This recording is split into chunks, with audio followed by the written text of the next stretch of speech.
Hello, Reza. How are you? I'm good, Shay. How are you doing? I am good today. Excited about today's episode of Future Forward. Yeah, today's episode is titled Building Homes in Our Backyards, the Future of ADUs or Accessory Dwelling Units. That might seem like kind of wonkish or like, here's a three-letter acronym, but it isn't. It actually has a huge, as you will hear in this episode, a huge impact on how we can actually address these challenges in cities that we've talked about for multiple episodes. But before we jump in, Shay, tell our audience what Future Forward is about.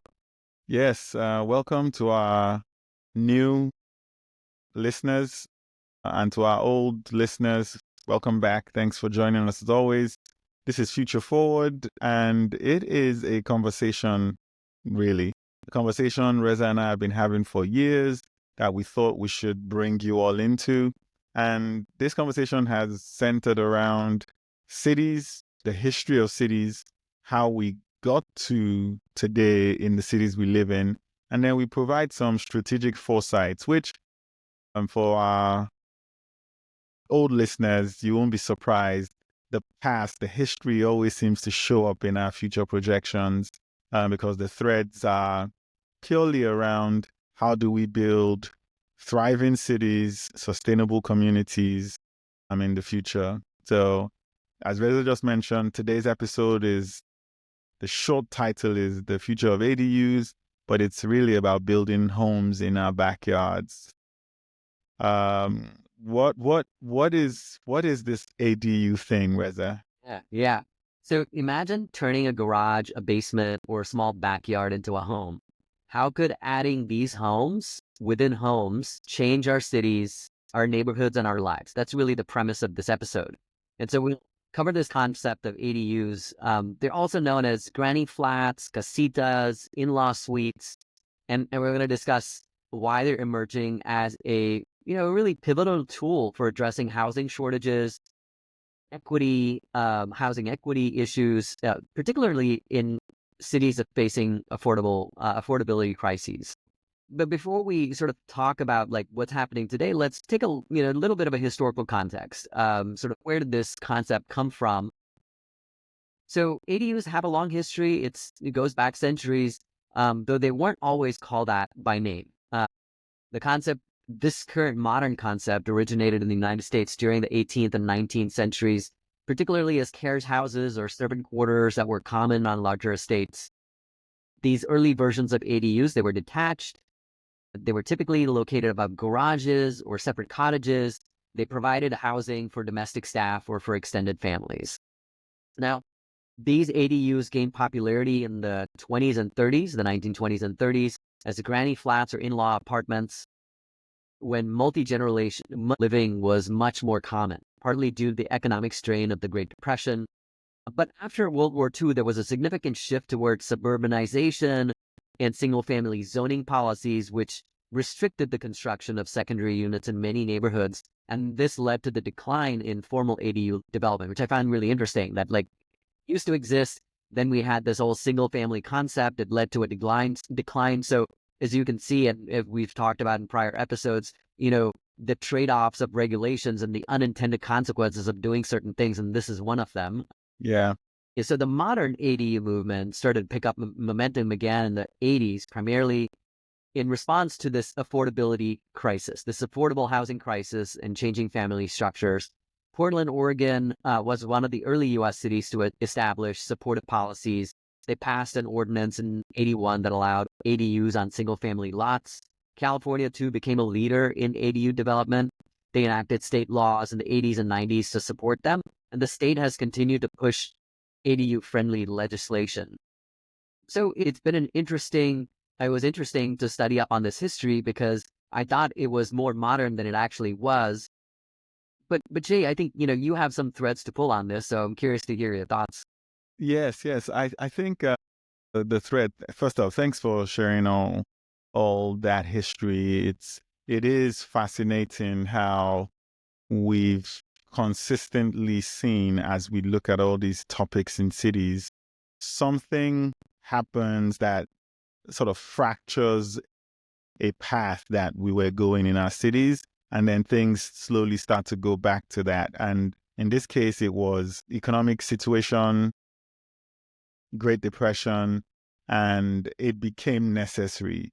Interestingly, we find ourselves sort of again back there, but we'll get to that shortly. So that was the first thread, just this recurring theme we see of regulatory changes along with economic and societal cultural shifts that lead to certain outcomes that we then explore in more detail. Yeah. That's the first idea. Second one is that I think the concept of ADUs, accessory dwelling units, as a thing is actually new to the US, even though, as you pointed out, it started in the early 1900s. But in communities, and I say this expecting experts who listen to this to respond, I hope they do, the individualistic nature of the US is what led to whatever the structure of homes and the design of homes that were less communal. And consequently, when you're adding an ADU, it feels like you're adding a thing and you're bringing in either help or family members who now become part of this living space that you're modifying for their need. Communal communities have always had multi-generational living. I know this is the case for India, where you're from. It definitely is the case from Nigeria, West Africa, where I'm from. There was no expectation that unless you moved far away, if you lived close, Yeah. you aspired to, and this was always the case, even when people lived in small thatched huts, the family members who were becoming either independent and consequently moved out of the hut or the building they were living in, for example, built close to whatever it was they were moving from. You were not moving far away, and consequently, and even if in more recent times, I distinctly remember my dad building a home, and there was no question that there was a wing of the home for his mother. That was just the thing. All him and his cohort of friends did that as they grew.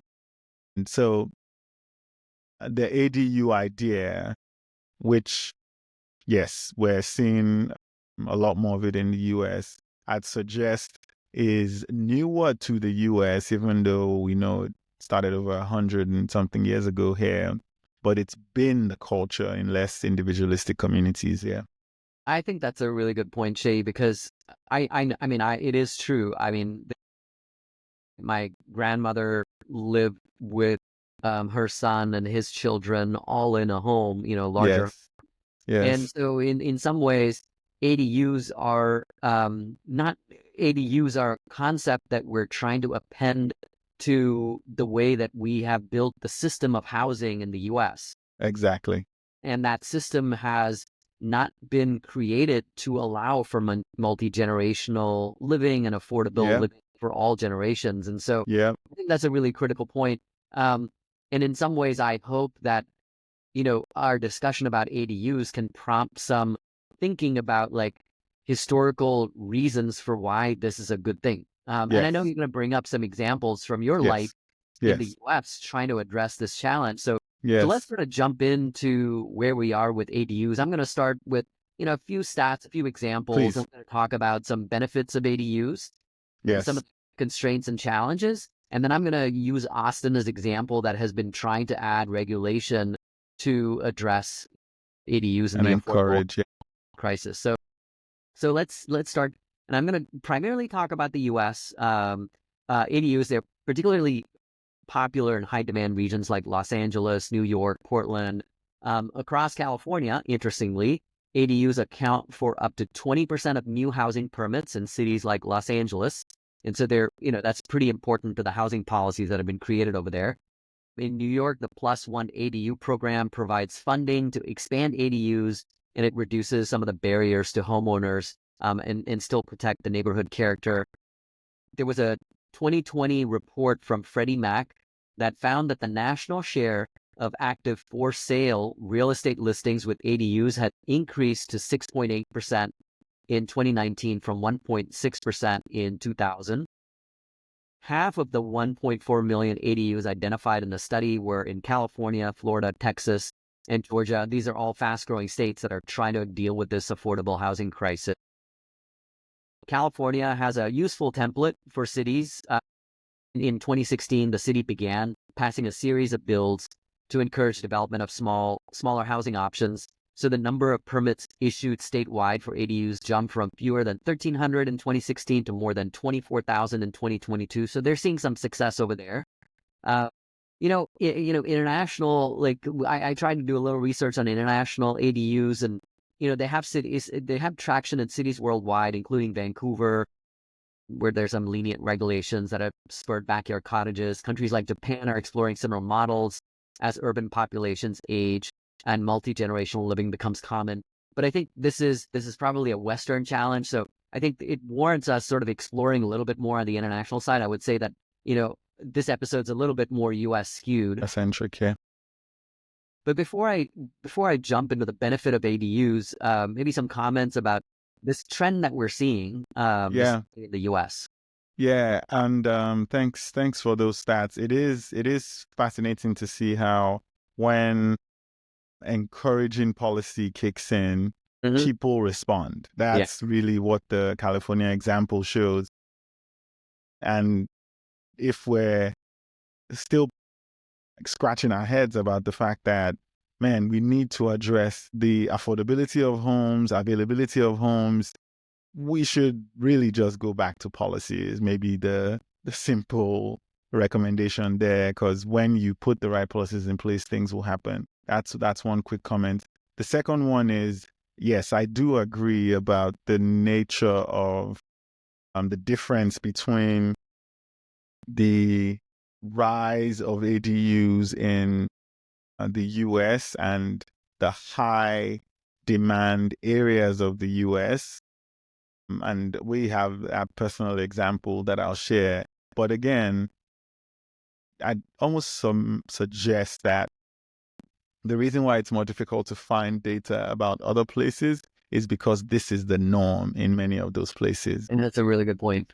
And so we were very clear about the need here. Yes. And that need has been addressed in a few other parts of the world. And it's interesting because, to throw in my personal experience quickly here, my mother-in-law, we've been looking to bring her down to Austin from Dallas, where she is. And consequently, we started looking at homes.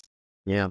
And we wanted her to be close enough. And so the idea became, let's find ADUs. And for those who eventually watch this on YouTube, we will share an image of just the convoluted patchwork of where you can build or own ADUs in Austin. Things are improving now, no doubt. But when we started the search, it was quite fascinating to be talking to friends in California who are doing the same thing, trying to bring their parents or their mother-in-law. I have a friend who moved both her parents from, I believe, Ohio to her home, and they built an ADU.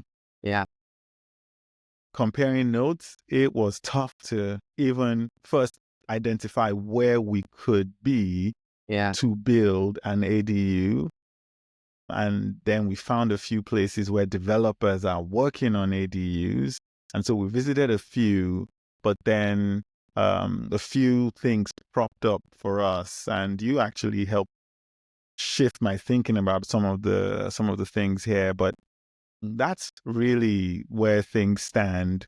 Things are improving in Austin, and you talk a little bit more about that. But I'd suggest that this is a new phenomenon in the US that is really tied to the aging population. Yes. and we need to address it quickly. Yeah. Yeah. So let's talk about some of the benefits. Yes. Two things. One is housing affordability and flexibility. We were just talking about that. It could be a solution to this housing crisis that we have. It adds affordable rental options without new large-scale construction. Freddie Mac reports that ADU construction has grown by 8.6% annually over the past decade. So it's actually, Wow. we're starting to see some increase there. They provide families with flexibility, just like you're mentioning. It accommodates seniors like your mother-in-law, adult children, tenants. It offers multi-generational living model that suits these shifting demographics that we're going through. The unhoused crisis is on the rise among Americans. Yep. Close to a third of senior households. This is a really interesting stat. Close to a third of senior households are considered cost burdened by housing, meaning they spend over 30% of their income on it. Wow. This really affects renters the most. So our senior citizens are really affected by this affordability crisis, and this can really be Wow. for them. Environmental and economic benefits. That's the second one. They leverage existing infrastructure. ADUs use existing infrastructure. It limits urban sprawl by encouraging gentle density, quote unquote. Nice. I like that phrase, which preserves green space and reduces environmental impact. We love Yes. municipal services benefit since infrastructure like roads and utilities don't need to expand, reducing the ecological footprint of urban expansion. We love that too. Like we know how difficult it is to build infrastructure, and sort of doing this little infill development is a great way of solving some of these challenges that we have. Yes. So those are the two things. Shay, pull some threads there. Oh, no, absolutely. It's so clear.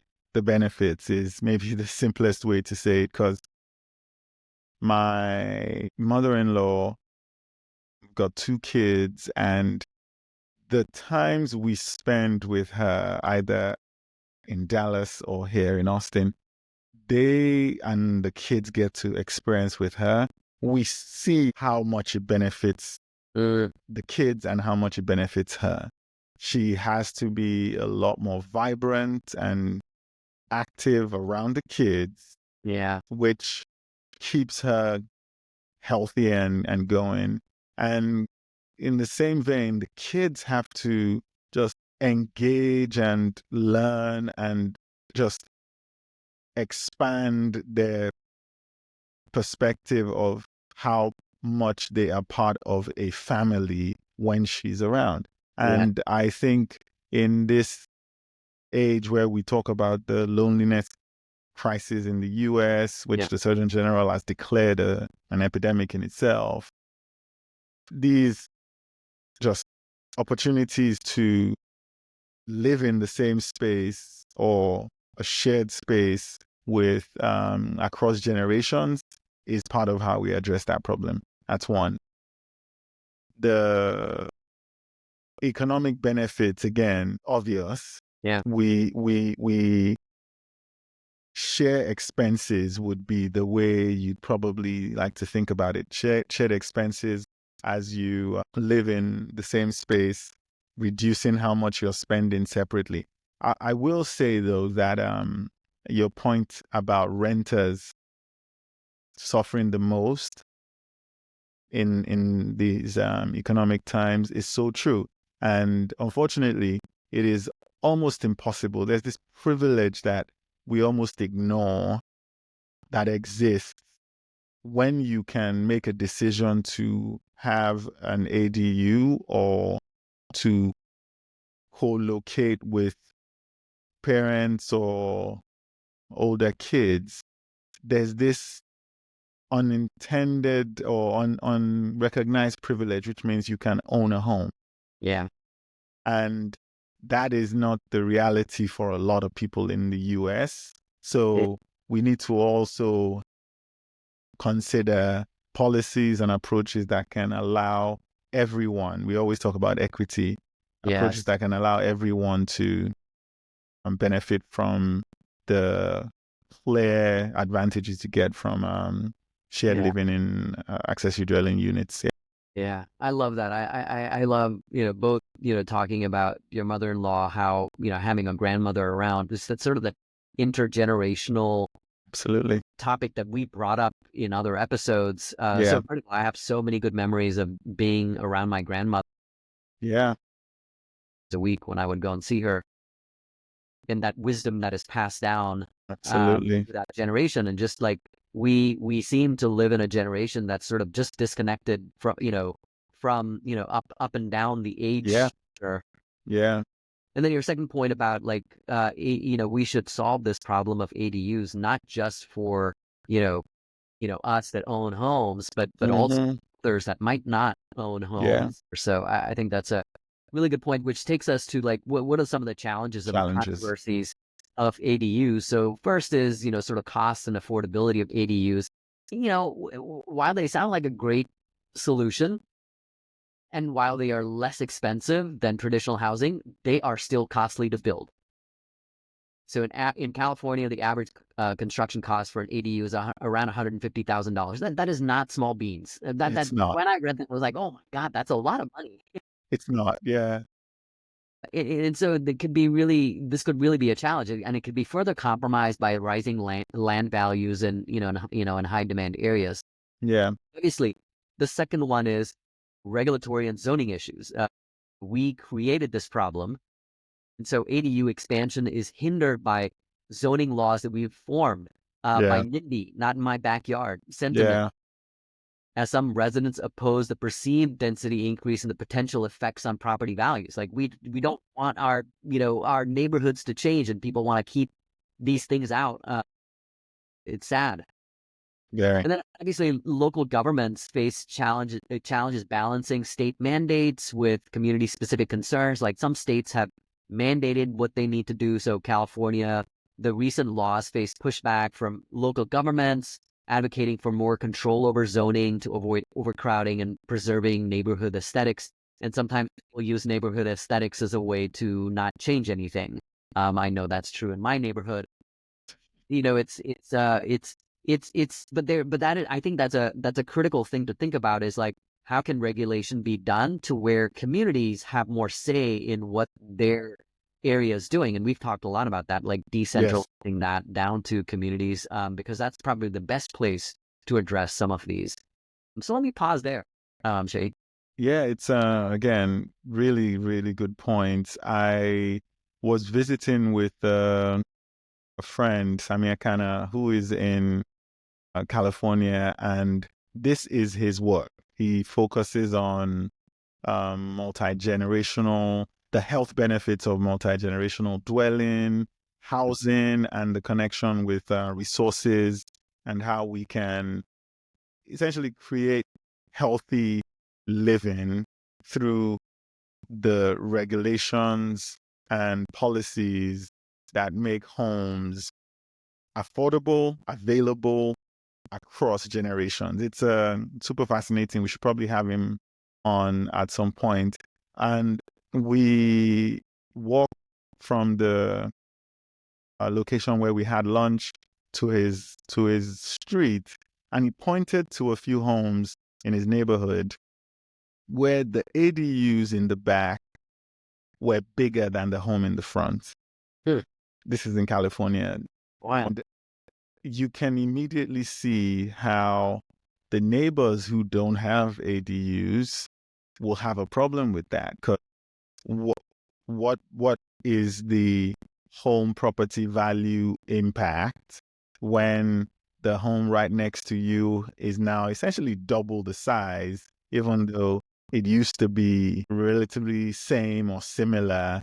And there, as you can imagine, there will be some resentment in that place because it changes the look, the Yeah. aesthetics of the street, but it Yes. also starts to redefine the pricing of the homes and the affordability, as the case may be, when this new construction has happened in some build compounds and it hasn't in others. So it was a fascinating topic that I think another one of those unintended consequences when you just let things run rampant, as I'm not saying that's the case here, but you just need to be careful when you change policies to encourage some things.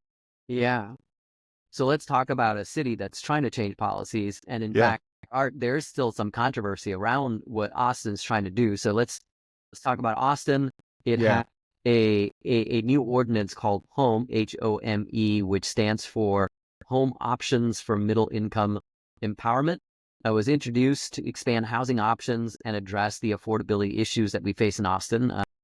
It was passed in December 2023, so very recent. It includes new provisions for ADUs within single-family zoned areas, and it focuses on flexibility and density while maintaining neighborhood character. And there are really like 4 key features of this ordinance. The first one is it increases the unit allowance. So the ordinance allows up to 3 housing units on a single-family lot. This includes duplexes, 2-unit and 3-unit configurations, which opens up opportunities for homeowners to add ADUs such as detached cottages or converted garages. It simplified regulations. It reduces previous restrictions on ADU configurations, such as separation distances and structural connection requirements between units. So the flexibility is intended to reduce the regulatory barriers, making it easier for a property owner to design an ADU that fits their needs. And the third one is it preservation and sustainability bonuses. So they're incentives that are provided to preserve existing structures, which helps maintain the neighborhood aesthetics, reduces demolition waste. Older homes that are preserved may qualify for exemptions in floor area ratio calculations, making it easier to add ADUs without impacting total allowable area. And the fourth one is occupancy limit adjustments. So previously restrictive occupancy rules have been lifted so that the number of unrelated adults living on a property is no longer limited by zoning. Now these limits are governed only by safety codes, making it so it's simpler to have these multiple tenants. Now all this sounds really wonkish, and I apologize to the listeners that are just like, oh my God, all these things. The interesting thing, Seyi, was that I spent a lot of time talking to my friend Mark that I ride bikes with. I've mentioned him before in episodes. And he had some opposition to what Austin was doing with this home ordinance because he felt like some of these changes give more incentives to a developer to go into a neighborhood, buy a certain lot, and put 3 units on there to be able to sell for a much bigger price. So there's also there's some challenges with adding this density to non-point source pollution or flooding that he was concerned about. And so, I respect Mark a lot. He is truly a community activist and spends a lot of time thinking about these issues. So you can see that even with a desire to, improve and address this, it comes up with these unintended consequences that not everyone supports. So this is really tough. All that I'm It saying, is. this is not a cut and dry ADUs, boom, we've just solved the affordability crisis, multi-generational living. No, it's tough. It's tough. Just like any system, adding a new mechanism for addressing problems in the system can throw other things off. Absolutely. It's such a good point that Mark makes because to bring back the story of my mother-in-law. So as you can imagine, yes, developers in Austin and the Austin area have immediately jumped on this law and they're starting to build. Yeah. That is, whether it's affordable or not is a totally separate issue, but they're starting to build within the flexible sort Yes. of constraints that now exist as a result of this ordinance. And we experience that. You go into these new developments in places that are, in some cases, there's still some land, so it's fine, but in some places, not as much. Yeah. And you see this space that you then realize, oh, this probably won't work. And the best example for us was my mother-in-law lives in a place with a few acres in Dallas. Yeah.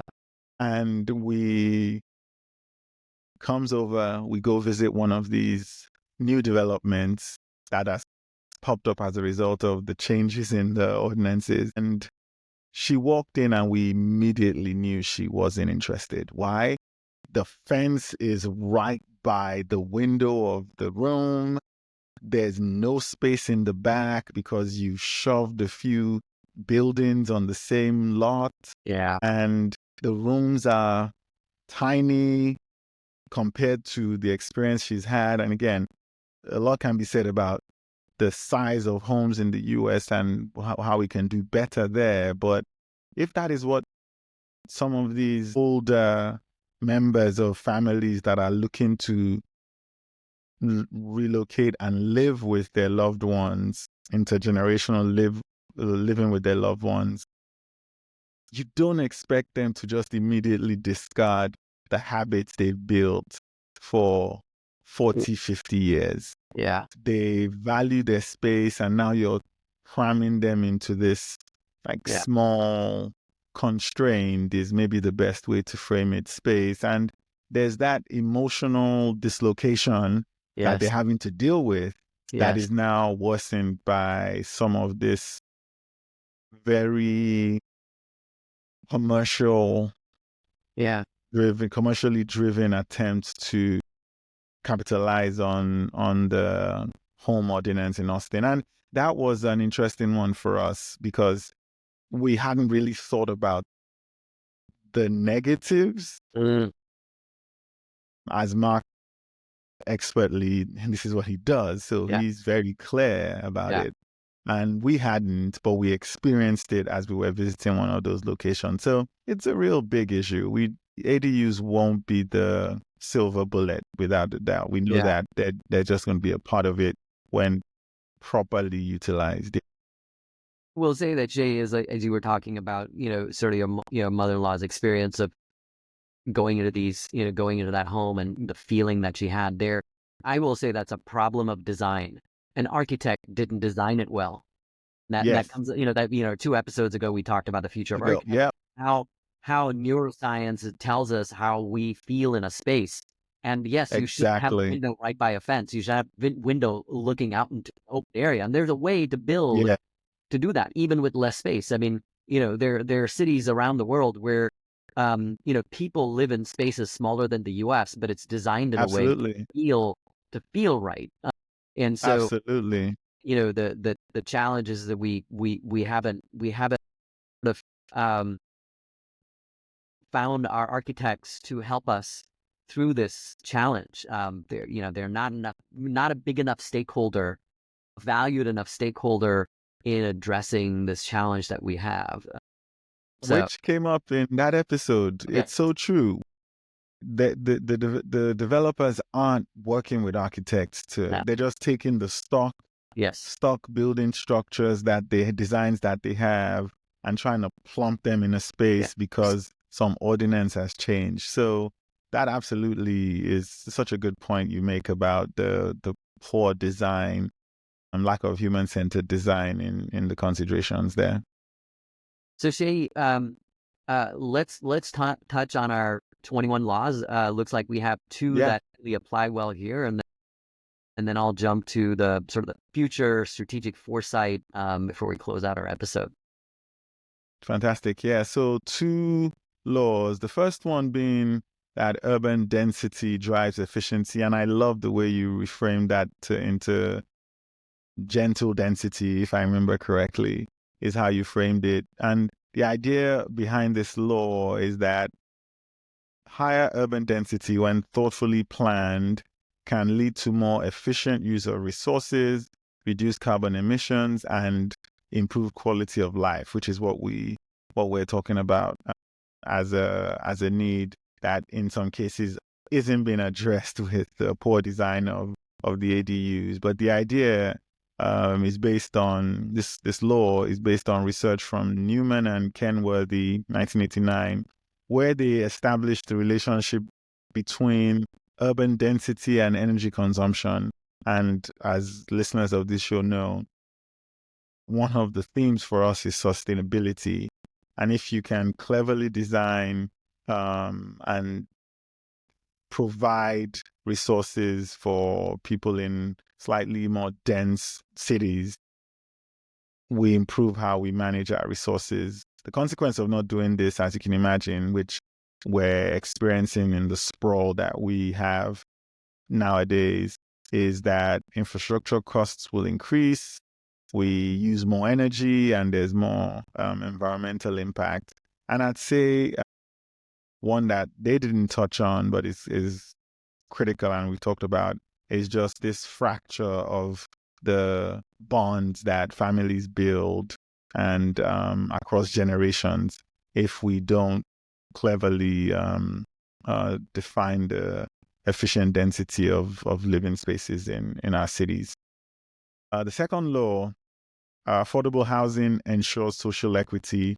Again, we don't really need to dive into this law too much because it's come up on this podcast episode a few times. And the idea here is that ensuring an adequate supply of affordable housing across all urban areas is crucial for social equity, economic diversity, and sustainable growth. And I'd add the reduction of some of the social tension we're experiencing. As much as we can bring people together, families, make it more dense, we will absolutely increase the willingness of, I'd suggest, people to just get along and live more thriving lives in our cities. And this comes from research from Bramley, 2009, where they identified affordable housing as a key component of urban social sustainability. The opposite of that is when we experience displacement, increased homelessness, and gentrification, all negative consequences that I think, and I know you agree, ADUs will help reduce a bit. Yeah. Those are great. Those are two really good ones because our strategic foresight, or what our wishes are for the future of where we can go with ADUs, really touches on these two things of urban density and affordable housing. And so really two things that are important for us to think about, which is for ADUs to become a more robust housing solution, it needs broader policy support. We need ADU-friendly zoning. We need financial incentives. We need the streamlined permitting that can reduce barriers for homeowners and developers. Federal agencies also need to play a role. In fact, in April, the Federal Housing Administration proposed reforming its guidelines to make it easier for more people to obtain loans for ADUs or for houses that are already included in a unit. And so this makes sense, and it should be encouraged. I mean, these are all these little things that you don't think about that can, be restrictive on, really for ADUs to become a good solution. And then obviously the second thing is the community benefits and equity goals. If we have well-regulated ADUs, that can contribute to equity by offering affordable housing within our established communities. It could reduce this gentrification problem that we're seeing. It could support neighborhood diversity in a way that we're now starting to miss.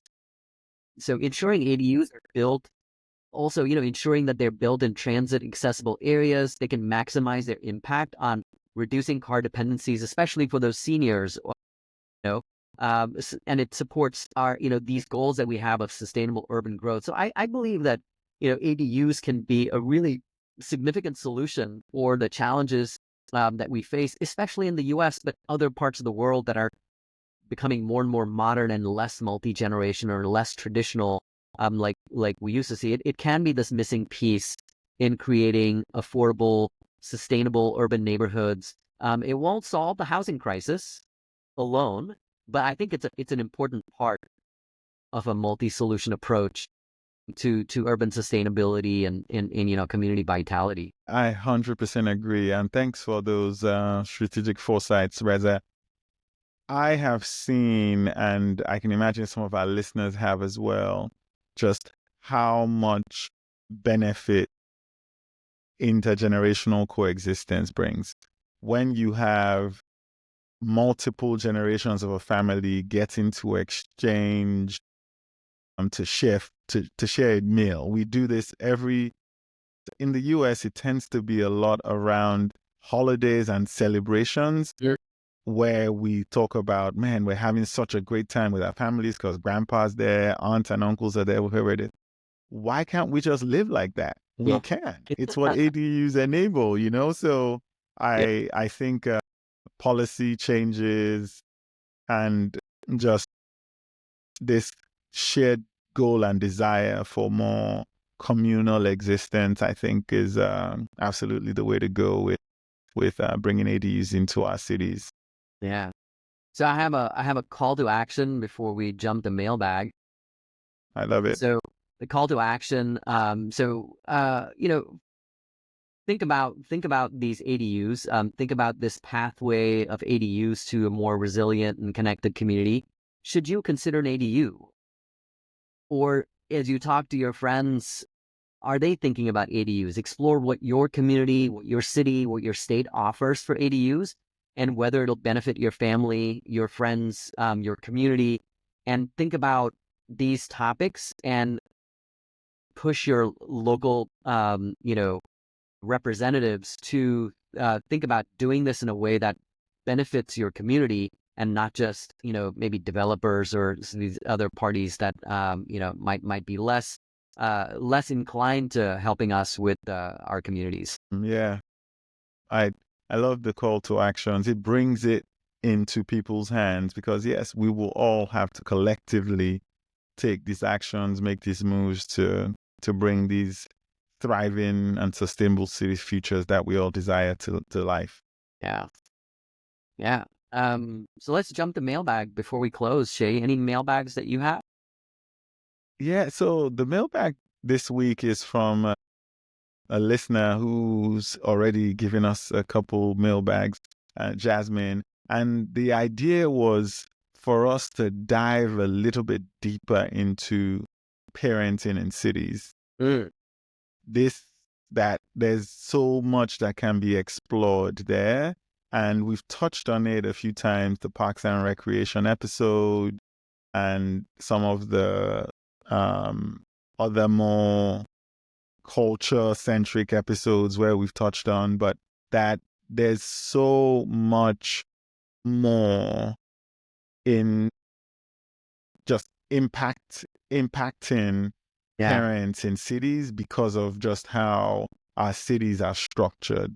yeah, Parents are driving yeah, their kids to different events. School is not as close to home in some cases because of the quality of the education parents want for their kids.